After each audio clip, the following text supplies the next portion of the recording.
You just fixed your salvage title vehicle. What do you do next? In this video, I will explain two types of inspections you need to register your car or motorcycle in the state of California.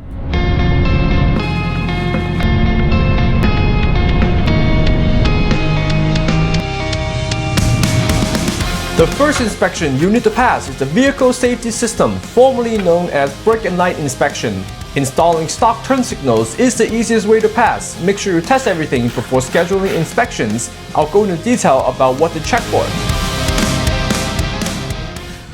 Apparently, EMAT Tune-Up in Oakland is the only place in the Bay Area that inspects motorcycles. Expect him to check brake disc and pad thickness, as well as tire wear and pressure. Make sure your frame and forks are straight. Pay $207 and receive the report you need before going to the CHP inspection.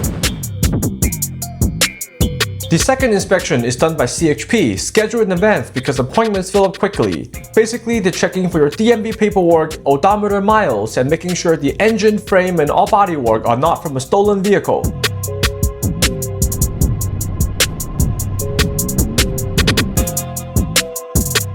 The final and most painful step is going to the DMV. Turn in both reports and pay a bunch of money to receive your new license plate with stickers. Your salvage title will come in the mail.